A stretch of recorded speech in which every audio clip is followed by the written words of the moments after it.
네, 우리 박우근 형제 성찬 나눔 감사드립니다.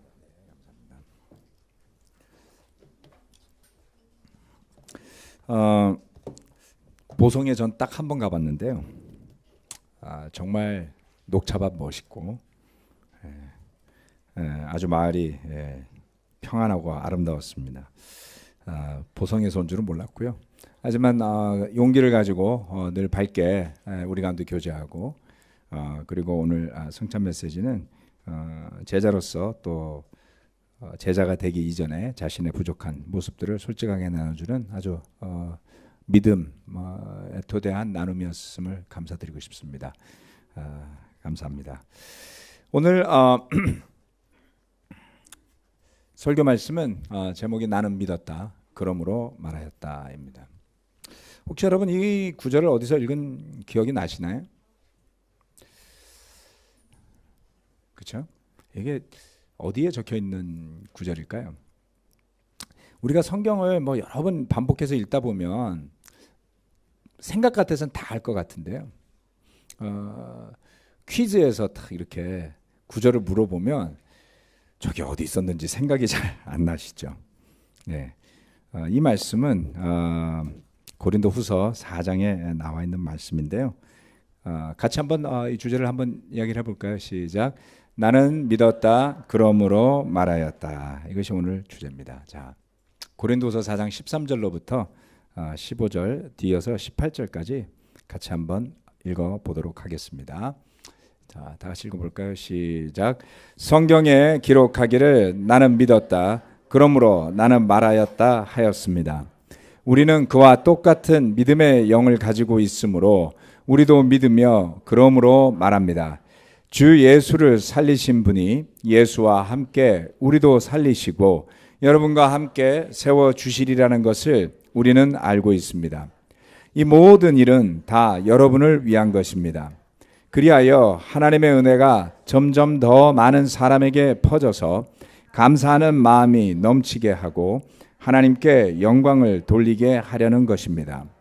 그러므로 죄송합니다. 다음 구절 16절로 18절 말씀입니다. 시작. 그러므로 우리는 낙심하지 않습니다. 우리의 겉사람은 낡아가나 우리의 속사람은 날로 새로워집니다. 지금 우리가 겪는 일시적인 가벼운 고난은 비교할 수 없을 정도로 영원하고 크나큰 영광을 우리에게 이루어 줍니다. 우리는 보이는 것을 바라보는 것이 아니라 보이지 않는 것을 바라봅니다.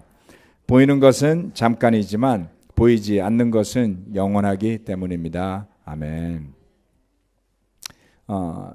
고린도후서 4장 13절로 18절까지의 말씀을 같이 읽었고요. 한 구절 한 구절 오늘 설교 말씀 가운데 다시 언급하는 과정에서 조금 더 자세하게 살펴보았으면 합니다. 또 휴가를 맞아서 이렇게 지금 미국에서 지금 학생들 휴가철이거든요. 미국은. 그래서 LA 쪽에 있는 우리 한국 형제 자매들이 이렇게 방문하시고 예배 자주 이렇게 많이 와주셔서 아주 반갑게 생각합니다. 첫 번째는 감사하는 마음이 넘치게 하심입니다.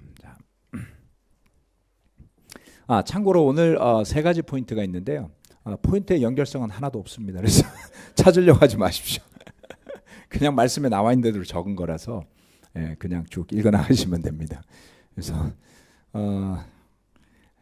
자, 감사하는 마음이 넘치게 하심. 자, 4장 13절로부터 15절 말씀 조금 전에 읽었던 말씀입니다. 여기에 13절 말씀에 나는 믿었다 그러므로 나는 말하였다 하고 한 것은 제가 주석을 그대로 적어 놓았습니다. 시편 116편 10절의 말씀인데요.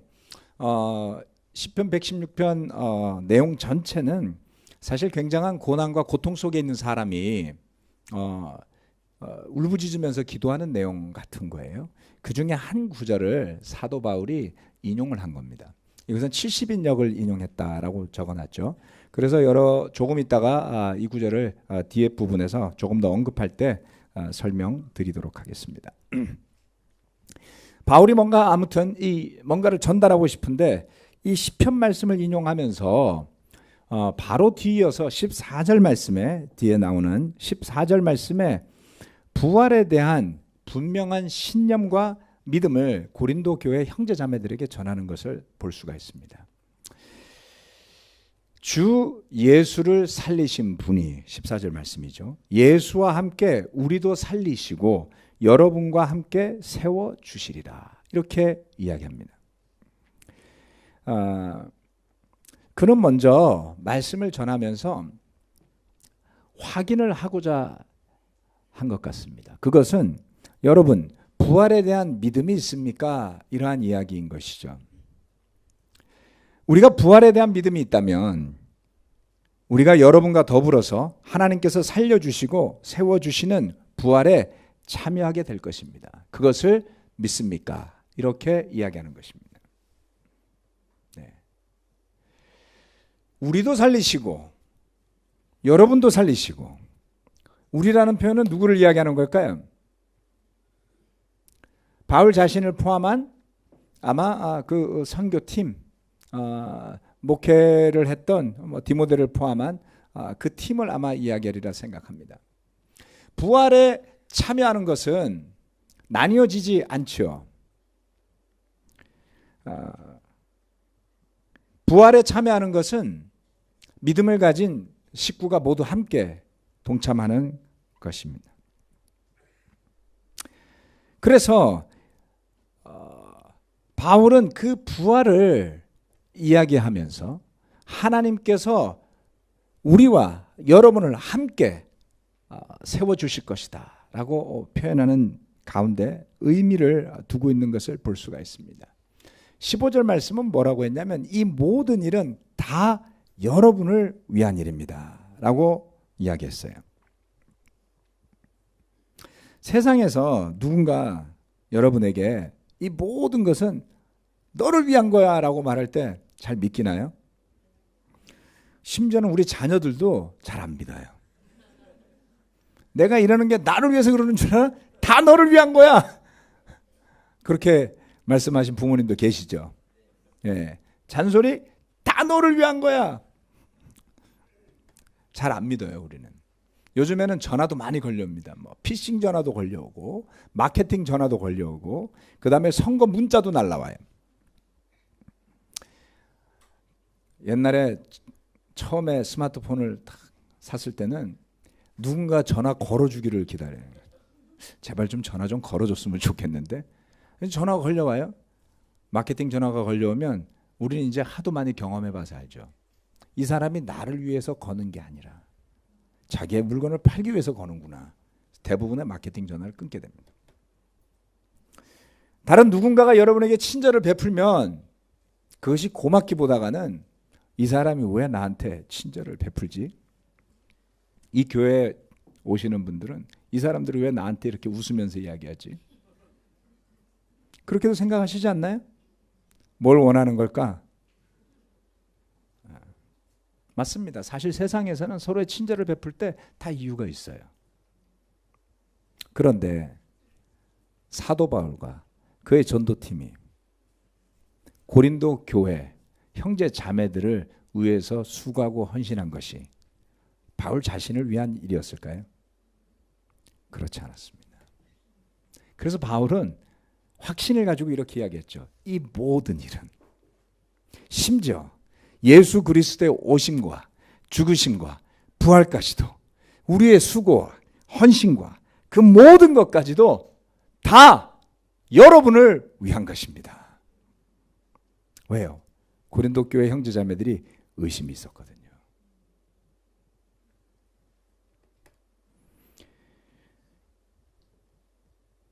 그리고 그들 가운데 하나님의 은혜가 점점 더 많은 사람에게 퍼졌다는 것은 무엇을 이야기합니까?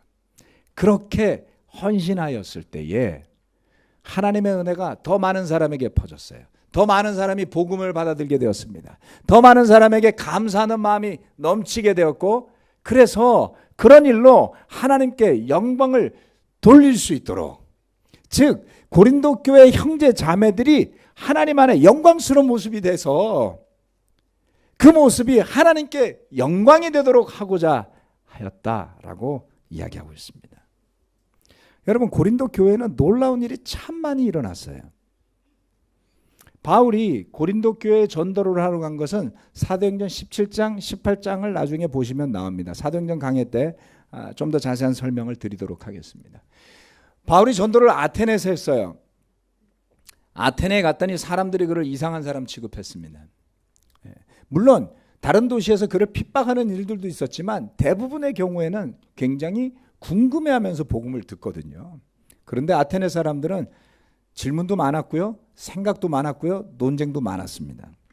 그래서 어떤 사람들은 그 아테네에서의 선교가 성공적이지 못했다라고 평가를 하기도 합니다. 그런데 그 아테네 전도 후에 그는 고린도를 가게 되죠. 그곳에서 그는 아굴라와 브리스길라라는 부부를 만나게 됩니다. 브리스길라, 아굴라, 우리가 너무나 잘 아는 이름 아닌가요? 바울에게 있어서는 평생 복음의 동지가 된 부부를 만나게 된 것이죠.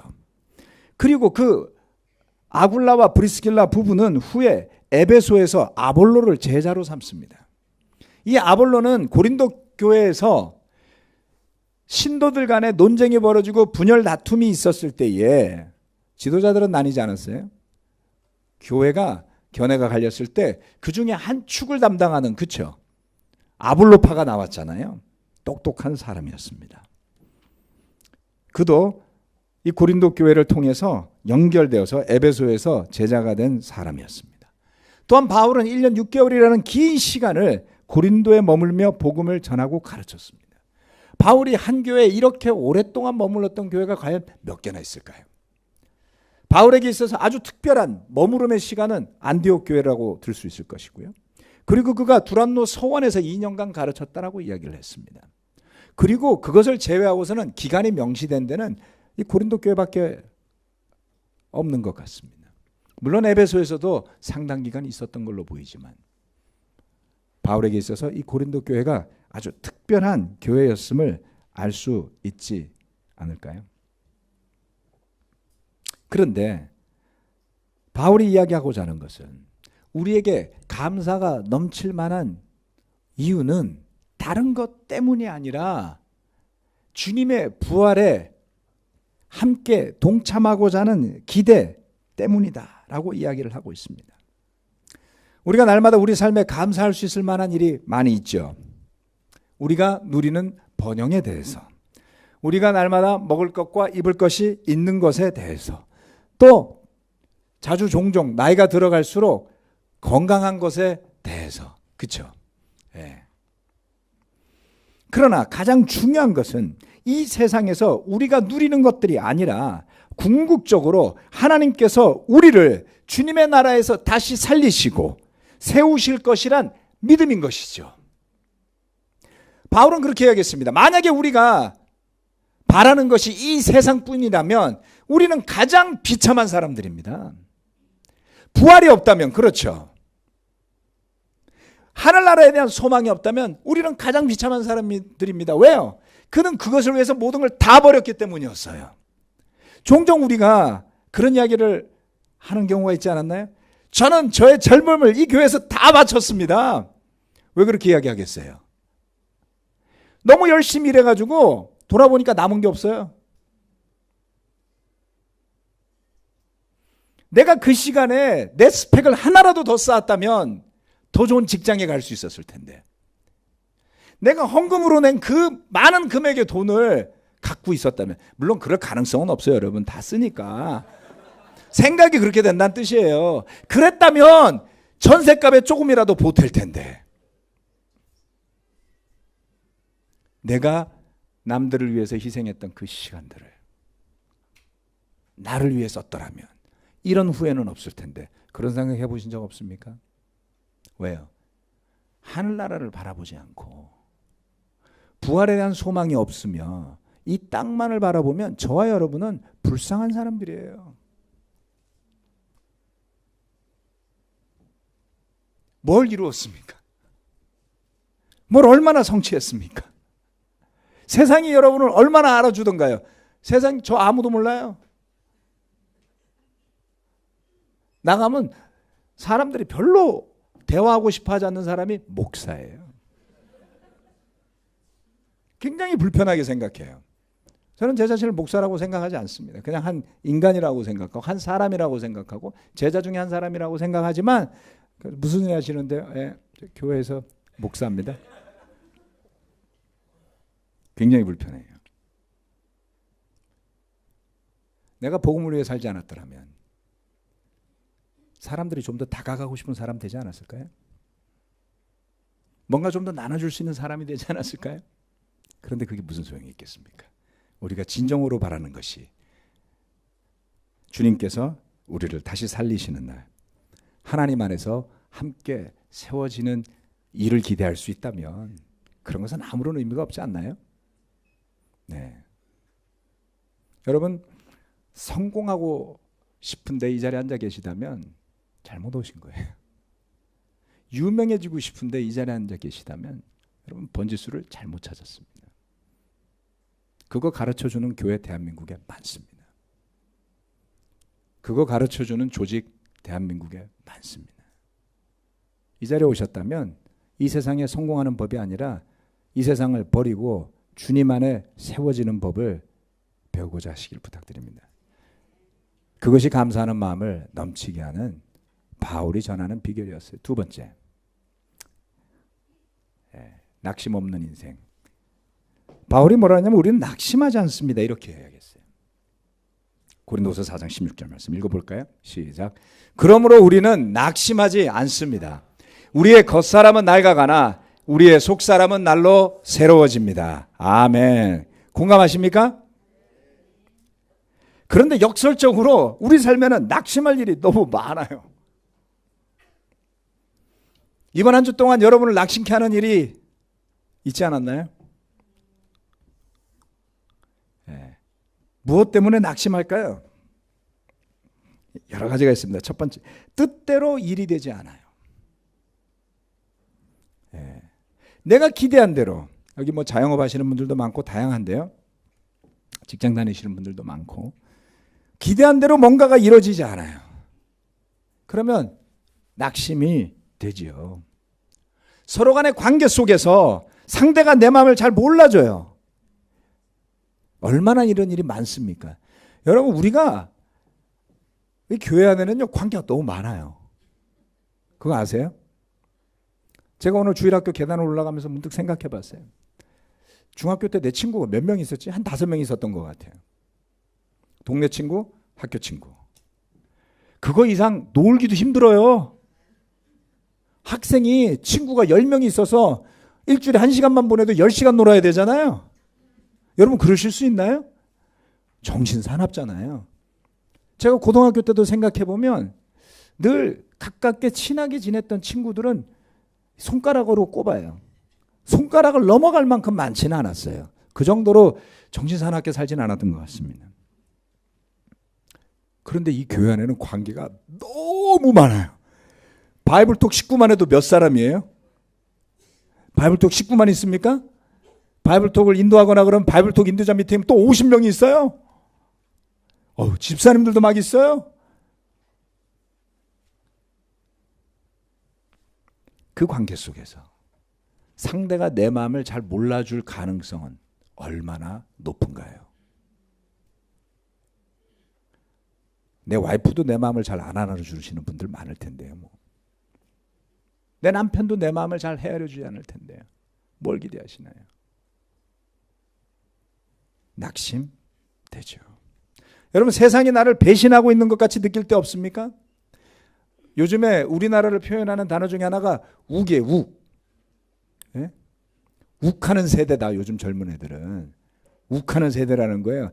그 세대가 어디서 배웠겠어요? 욱하는 어른들을 보고 배운 거죠. 예. 무슨 일만 생기면 우르르 욱해야지 돼요. 예. 가진 사람은 갑질하느라고 욱하고 없는 사람은 뭐라고 하느라고 욱하고 그거 안 하면 이상한 사람 같이 느껴지죠. 왜요? 세상이 나를 배신하고 있는 것 같잖아요. 믿음을 가지고 살면서 세상의 배신감을 느끼면 뭐 잘못된 거 아닌가요? 형제자매 여러분, 마음을 살펴보세요. 세상에 뭘 기대하신 거죠? 주님이 세상에 뭘 기대하셨나요? 그런데 세상을 보고 실망하세요? 어느 누구도 내 수고와 헌신을 알아주지 않아요. 이제는 만사가 다 내 맘 같지 않고 실망스러워요. 낙심한 사람들 중에서 제가 여기서 곰곰이 생각하면서 대표 선수를 뽑으라면 누구를 뽑을까? 머리에 떠오른 게 가나안에 정찰하러 나간 12명의 대표 중에 10명이었습니다.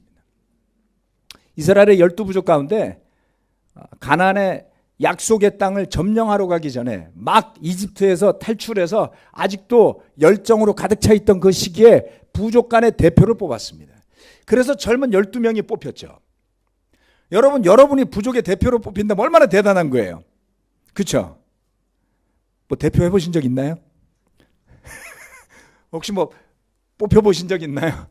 예, 그런 분들도 이 가운데 많으실 겁니다. 그것도 못 해보신 분들도 많을 거예요. 저는 상을 타본 적이 없습니다.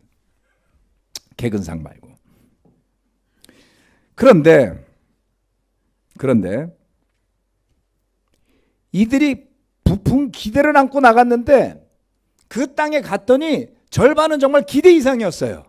포도송이가 얼마나 큰지 모르겠어요. 과연 듣던 대로 젖과 꿀이 흐르는 땅이로구나. 대단했어요. 그런데 절반은 너무나 큰 실망을 안겨주었습니다. 아낙 자손을 위시해서 그 동네 사람들은 왜 이렇게 큰지 몰라요.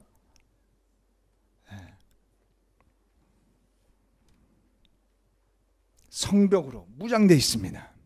노예로 살아온 그들이 가진 것도 훈련된 것도 없이 그 땅을 차지할 가능성이 없어 보였어요. 너무 실망스러워요. 왜요?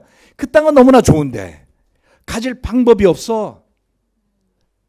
너무나 실망스러웠죠. 난리가 났습니다. 그 일로 인해서 난리가 났고 그 일로 인해서 그들은 40년을 광야에서 뱅뱅 돌게 됐죠. 여러분, 낙심할 때 우리 가운데 믿음은 소리 소문 없이 사라져요. 의기양양하게 그 대표로 선출된 사람들처럼 나가던 모습 그냥 없어져요. 그냥 어느 순간에 별 볼 일 없는 존재, 땅을 치면서 통곡하는 존재로 바뀌게 됩니다. 오늘 여러분을 낙심케 하는 일은 어떤 것이 있습니까? 바울 사도는 우리가 낙심하지 않을 이유를 이렇게 설명했어요. 우리 속사람이 날로 새로워지고 있기 때문입니다. 여기에 놀라운 믿음의 비밀이 있어요. 여러분, 때로는 먹고 사니라고 바빠서 내 믿음이 새로워지는지를 보지 않거나 내 믿음이 그냥 머물러 있겠거니 생각하시는 분들이 있습니다. 그런 일 없습니다. 여러분. 세상이 얼마나 빨리 변하나요? 그렇죠? 여러분 머물러 있으면요, 인터넷도 못하고 이메일도 못 쓰고 스마트폰도 못하고 이제 나중에 어디 가지도 못해요. 아무것도 못할 거예요. 할아버지들도 스마트폰 하셔야 되잖아요. 그렇죠? 뭐죠? 우리는 따라가지 않을 수가 없어요. 그런데 세상이, 이 겉사람은 낡아간다 그랬어요. 겉사람이 낡아가는 속도보다 속사람이 새로워지는 속도가 느리면 어떻게 되죠? 늘 낙심하는 거예요. 어제 아들을 면회하러 왔습니다만 차에 앉아서 제 머리를 보니까 머리카락이 너무 하얘졌어요. 흰머리가 한 30% 되는 것 같습니다. 이제 한 20%? 좋게 보면 25%? 네. 야, 이게 몇 년 안에 50%가 되겠구나. 100% 하얗게 되는데 얼마나 걸릴까? 겉사람이 낡아가 서글프지 않나요? 주름도 생겼어요? 살도 이제 처져요? 야, 10년만 지나면 아직도 젊습니다. 물론 저는 아직 탱탱하고 좋습니다. 아, 정말 겉사람이 낡아가는구나. 그런데 내 속사람이 새로워지지 않으면 세상이 끊임없이 넘보고 쳐들어오고 삼켜 먹으려고 달려드는데 그 세상이 엄청난 속도로 우리를 삼키는데 믿음이 일신우일신하지 않으면, 날마다 새로워지지 않으면 삼켜지는 것입니다. 세상은 세월을 거스를 수 없다라고 말합니다. 그러나 성경 말씀은 우리에게 세월을 거스르는 것이 있다고 가르쳐 줍니다. 믿음 안에서 우리가 날마다 새로워지는 것이죠. 옛말에 그런 말이 있어요. 선비는 3일이 지나면 다시 봐야 된다 그랬어요. 저는 그 말이 참 좋았습니다. 사람이 계속 발전할 수 있구나. 왜냐하면 저는 그렇게 발전하는 사람이 아닌 것처럼 느껴졌기 때문이에요.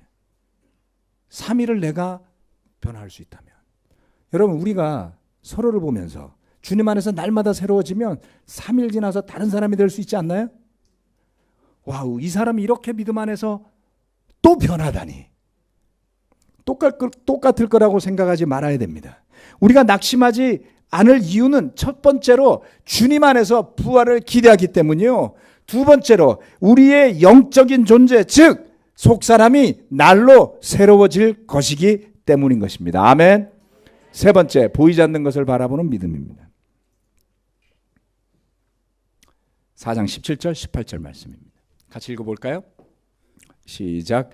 지금 우리가 겪는 일시적인 가벼운 고난은 비교할 수 없을 정도로 영원하고 크나큰 영광을 우리에게 이루어 줍니다. 우리는 보이는 것을 바라보는 것이 아니라 보이지 않는 것을 바라봅니다. 보이는 것은 잠깐이지만 보이지 않는 것은 영원하기 때문입니다. 바울이 이렇게 표현했어요. 지금 우리가 겪는 일시적인 고난은 비교할 수 없을 정도로 영원하고 크나큰 영광을 우리에게 이루어줍니다. 자신이 겪는 고난을 일시적인 가벼운 고난이라고 말했어요. 정말일까요? 아니요. 그 바로 몇 장 앞에서 바울은 이렇게 이야기했습니다. 고린도후서 1장 8절 9절 말씀. 형제자매 여러분, 우리가 아시아에서 당한 환난을 여러분이 알기를 바랍니다. 우리는 힘에 겹게 너무 짓눌려서 마침내 살 희망마저 잃을 지경에 이르렀습니다. 우리는 이미 죽음을 선고받은 몸이라고 느꼈습니다. 죽을 지경이었다는 뜻이죠. 이러다 죽겠구나. 그렇게 된 것은 우리 자신을 의지하지 않고 죽은 사람을 살리시는 하나님을 의지하게 하기 위함이었습니다. 바울은 그가 당한 고난을 형제 자매들이 알기를 원했습니다. 고린도서 1장을 읽어보면 그가 당한 고난이 뭔지 간략하게 설명하고 있어요. 그것은 누구를 원망하는 것이나 또는 자신의 처지를 비관하는 것이 아니었습니다.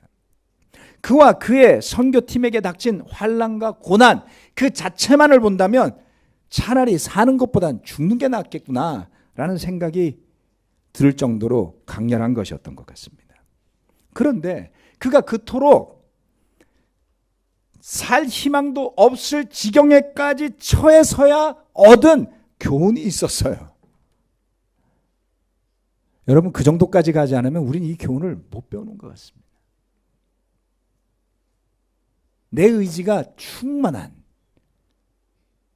내 생각이 충만한, 내 뜻이 투사되어야만 하는 조용하건 시끄럽건 적극적이건 수동적이건 우리 인간은 모두 다 그래요.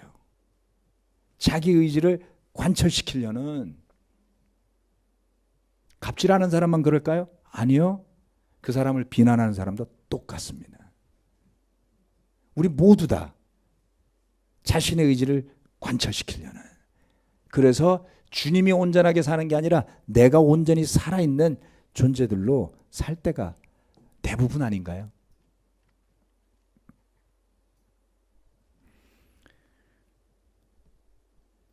그토록 살 희망도 없을 지경에까지 처해서야 얻은 교훈이 있었습니다. 내가 나를 의지하고 살았구나. 내가 나의 경험을 의지하고 살았구나. 하나님께서 주신 내 달란트를 내가 의지하고 살았구나.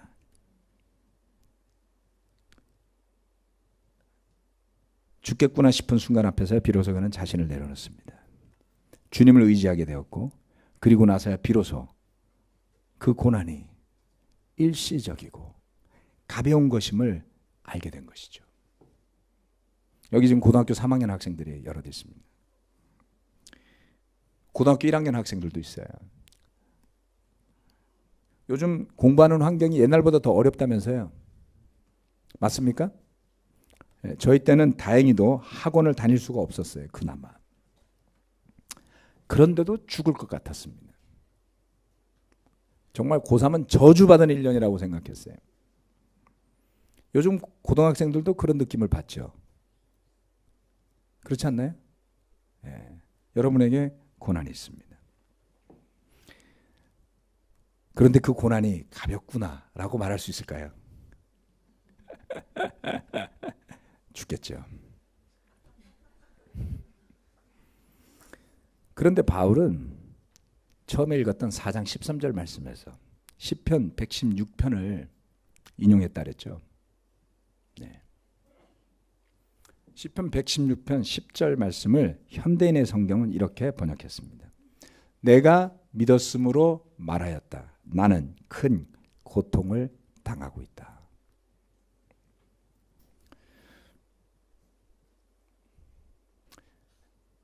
시편 116편 10절 말씀은 새 번역입니다.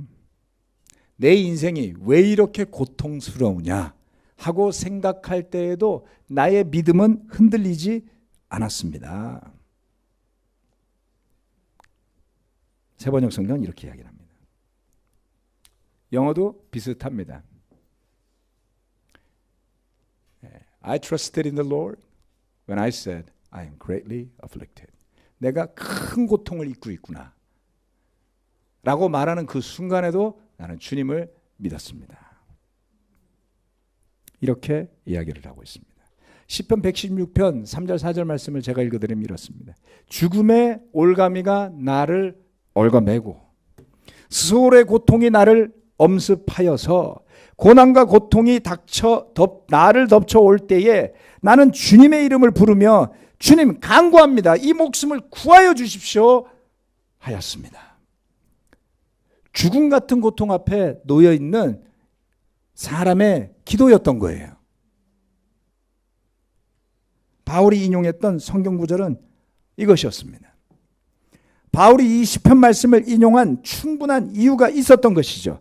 큰 고통을 당할 때에도 내가 믿었으므로 흔들리지 않고 말할 수 있습니다. 그러고 싶은 거예요. 고린도후서 4장 13절. 네, 이것은 70인역을 번역한 것이라 그랬죠. 조금 달라져 조금 전에 봤던 것들이라 나는 믿었다. 그러므로 말하였다. 이것만 갖고는 알 수가 없어요. 그렇죠? 나는 믿었다. 그러므로 말하였다. 무슨 이야기죠? 내가 주님을 믿었기 때문에 큰 고통을 당할 때에도 내가 믿었으므로 흔들리지 않고 내가 주님을 신뢰하고 있노라고 말할 수 있습니다. 이건 거예요. 형제자매 여러분, 우리가 세상에서 어떠한 종류의 고난이든 환난이든 겪고 있는 일이 있다면 이렇게 말할 수 있지 않을까요? 예를 들어서 왜 저를 고생하게 만듭니까? 이렇게 말할 수 있어요. 그렇죠? 주님 왜 저한테 이런 일을 주십니까? 주님 저 사람이 왜 나를 이렇게 대하게 만드십니까? 왜 이런 상황이 일어나게 해서 저를 이토록 비참하고 불쌍하고 힘들게 만드십니까? 라고 하실 건가요? 아니면 나는 믿었다. 그러므로 말하였다. 라고 하실 건가요?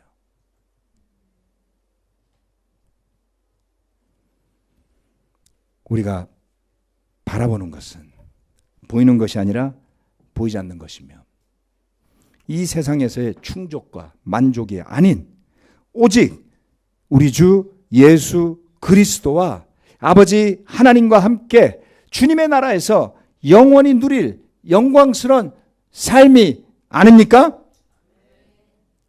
믿음의 세계는 참으로 역설적인 것들이 많습니다. 즉 세상에서 말하는 순리하고 달라요.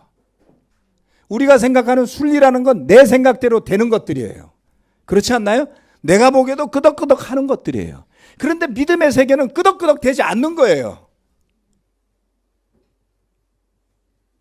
고난을 겪음으로 더욱 거듭나는 믿음이 될 수도 있습니다. 또는 좋은 일, 축복된 일이 있어도 오히려 그것이 우리를 타협하게 만들고 죄로 이끌고 죽음에 이르게 할 수 있어요. 다시 한번 저는 깨닫게 돼요. 우리 삶에 다가오는 일들은 내가 보기에 선하고 좋은 일도 있고 어렵고 힘든 일도 있을 수 있지만 그 자체는 아무런 의미가 없습니다, 여러분.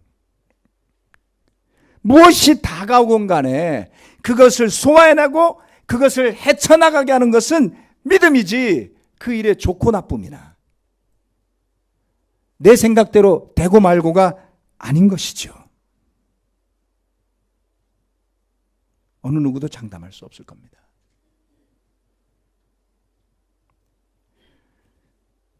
어려운 일이 닥칠 때, 진정한 고난이 닥칠 때, 죽을 것 같은 상황이 생길 때 그 앞에 서서 나는 믿었다, 그러므로 말하였다 라고 하실 수 있을까요? 장담할 수 없을지 몰라요. 그러나 바랄 수는 있지 않을까요? 기도할 수 있지 않을까요? 소원할 수 있지 않을까요? 믿음으로 바라본다면 우리 삶에 일어나는 크고 작은 모든 일들, 좋고 싫은 모든 일들은 의미가 있습니다. 우리도 바울처럼 내가 믿었으므로 말하였다 라고 할 수 있는, 고백할 수 있는 그 믿음이 있다면 그것이 얼마나 큰 힘이 되겠습니까? 그래서 우리가 고난을 극복해 나갈 수 있도록 하는 원동력이 우리 자신이 아닌 하나님께 있음을 고백함으로 하나님께 영광을 돌리는 삶이 되시길 바라며 말씀 마치겠습니다.